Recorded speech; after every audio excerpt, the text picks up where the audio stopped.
Okay, so 50 cents, this orange line here has become the new level of resistance for Mullen Automotive stock. You can see that the next level down this red line is 45 cents, around that area. It did crack below that slightly in this trading day around 43 cents per share. But also at the time of this recording, it's making its way back over that 45-cent level and is currently trading at 46.70 at the time of this recording. Now, in my opinion, if it does not stay above 45 and show strength above it, it will definitely trend down towards that all-time low of 39 cents.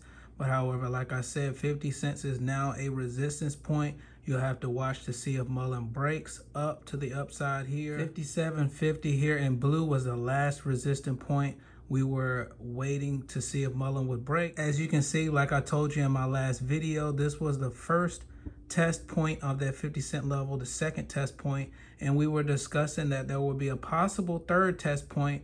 Hopefully Mullen was going to bounce above. That third test point ended up being a flush straight through that 50-cent level, and now here we are right now. I think David should most definitely start buying back some shares here now. I think someone in his entourage is looking at these charts. The TTM squeeze is in the green, but it looks like it's wanting to go to the bearish side the more they allow the shorts to take over. Buying back shares should happen right now as the indicators show that it is oversold. Are curling up here, just like I mentioned in previous videos. The chart is primed. It's just that they need to execute because there are buyers in the stock. Maybe not too many big institutions. Maybe some of the big institutions or majority of the big institutions are betting for this company to fail, but who knows? But ultimately, the CEO can really make an impact on the stock price. And like I said, the indicators are curling up. He can announce a buyback of more shares at any moment to help boost the stock price for a technical breakout, but the company is not doing so right now. I don't know why. They are just sitting back, but this is what is happening. The company provided yet another business update that highlights the achievements the company has made, and in my opinion, the only letter to shareholders that actually made an impact on the stock price was the letter to shareholders when he was reiterating that the price was not where it's supposed to be. It is extremely undervalued, and then highlighted the achievements to go along with it as well. But in this specific letter to shareholders, he addresses that despite a challenging economic environment where many enterprises are capital constrained, our balance sheet remains strong and we have achieved meaningful strides since our last update to shareholders on August 14th. He also highlights some numerous company updates, such as British Airways purchasing Mullen cargo vans, as well as New York Power Authority purchasing cargo vans as well. And then NRTC Automation purchased 3 electric commercial class 3 trucks. And then the deals with Randy Marion, $279 million of purchase orders with them, and then the IRS tax credit, Romeo Power assets that they acquired with no particular plan that was given to towards shareholders, so they are in the know of what's going to be going on with these assets. Then they also talk about the class 3 production, in which they say here the first Mullen 3 class 3 production vehicle rolled off the line in Tunica, Mississippi on August 21st. They also say here that NRTC Automation Group purchased 3 all-electric commercial class 3 trucks with the vehicle delivery slated to begin Q4 2023, which is between October and December. And also to mention, with the Randy Marion deal, class 3 vehicle deliveries expected during the quarter ending September 30, 2023. And as mentioned here, Mullen still has about $20 million worth of the buyback program left to be initiated by December 31st, 2023. Now, I would give you guys the off-exchange data and borrow fee data for Mullen, but the site is up now. Never mind. I kept refreshing and the site would not come up, but now it is up.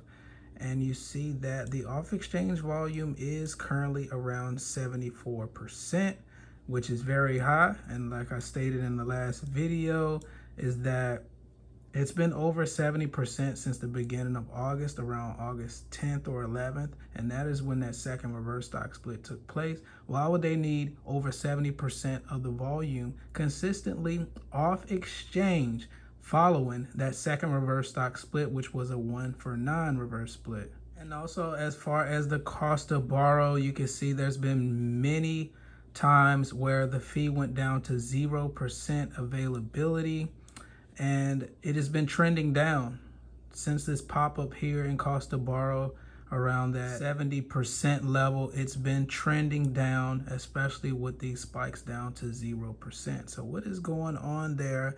And as of today, usually we've been seeing that spike down to 0% borrow fee at 11:15 on the dot.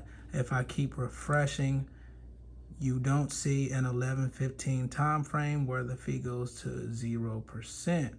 But as you can see here, it's been happening just about every day for trading. Like I said, notice as the fee pushes down to 0%, you can see that the cost to borrow continues to slowly trickle down. And also, like I mentioned, with this EPA certification that Muln has received, it says here down on the last passage that this covers only vehicles which are completely manufactured prior to January 1st, 2025.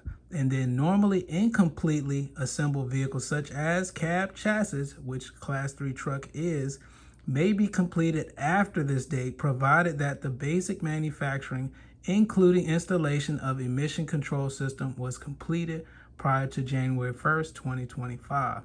So keep that in mind, as I mentioned in previous videos, that this definitely doesn't help with the status of the Class 3 trucks production. Although it is a good certification for the company to have, there needs to be an update on Class 3 production. And it turns out there is a delivery update of first 10 Muln 3 EV cab chassis trucks delivered to Randy Marion.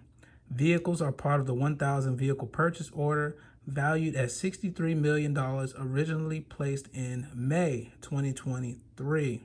And if you click on the link here, it will take you to Muln Automotive's website, where they discuss revenues such as $630,000, and with the remainder of the 1,000 vehicles orders anticipated to be delivered throughout 2024. So will this news allow Muln Automotive to regain strength above that 45-cent level, which it looks like it's trying to do, and have a test at that 50 cents, which is now a resistance point for Muln Automotive, so it can continue trending to the upside?